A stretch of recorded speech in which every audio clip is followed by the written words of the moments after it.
이 이야기는 끝없이 덤터기를 쓰고 있는 어떤 나라 시민들에 대한 이야기입니다. 서울에는 서울 시민이 갈 수 없는 땅이 있습니다. 해방 이후 미군이 주둔하고 있는 용산, 자그마치 80만 평의 대지입니다. 우리는 접근도 할 수 없는 이 땅에서 미군이 심각한 환경오염 사고를 낸다면 누가 정화비용을 부담해야 할까요? 지난 5월 서울시가 시민 3,000명에게 물었습니다. 한국이 다 내야 한다는 응답은 3%에 불과했죠. 하지만 현실은 정반대입니다. 한국만 덤터기를 쓰는 구조죠.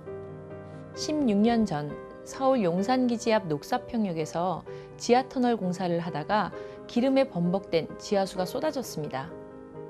2006년에는 용산 지하철 4호선 숙대입구역 부근에서 기름이 발견됐죠.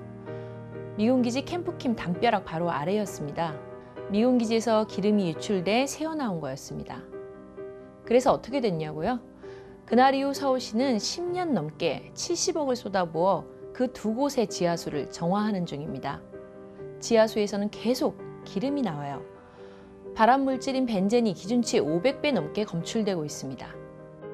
미군기지는 미군 땅이라 들어갈 수가 없으니 기지 안에 있는 오염원은 그대로 둔 채 기지 주변만 정화하는 밑빠진 독의 물 붓기 작업을 계속해서 그런 거죠.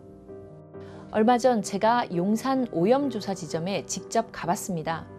15m 아래 지하수를 퍼올리자 메스꺼운 기름 냄새가 진동하고 손가락 2마디 두께의 기름띠가 진하게 보이더라고요. 용산 미군기지 담벼락 아래서 떠온 이 시커먼 지하수의 정체는 무엇일까요? 서울시는 용산기지 주변 정화에 들어간 이 비용을 한국 정부에 청구했습니다. 명백한 미군 책임 오염이 맞으니 국가가 전액 배상해줘야 한다. 법원 판결이 났죠. 한국 정부는 소파 협정에 따라 미군에게 75%를 배상하라고 청구했습니다. 하지만 지금까지 미군은 이런 한국의 요구를 죄다 묵살하고 있습니다.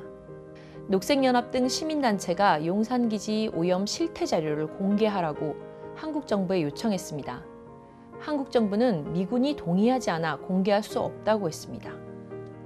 정작 녹색연합은 올해 초 미국 정부에 직접 정보공개 청구를 해서 용산기지에서 벌어진 기름 유출 사고 목록을 받아냈습니다. 1990년 이후 지금까지 용산기지에서 무려 84건의 끔찍한 기름 유출 사고가 있었다는 사실은 이렇게 세상에 알려졌습니다.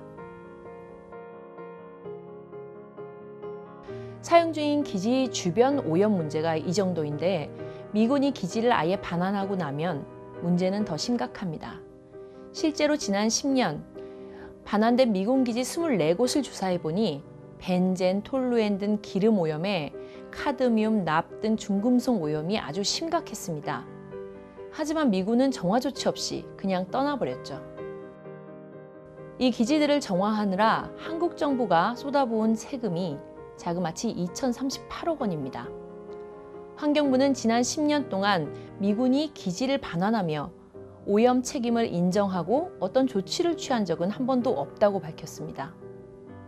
미군 기지 중 가장 넓고 오염 사고 빈도가 높은 곳이 용산 미군 기지인데요. 전문가들은 용산 기지가 반환된다면 수천억 원에 달하는 오염 정화 비용을 우리가 떠안게 될 것이라고 우려하고 있습니다.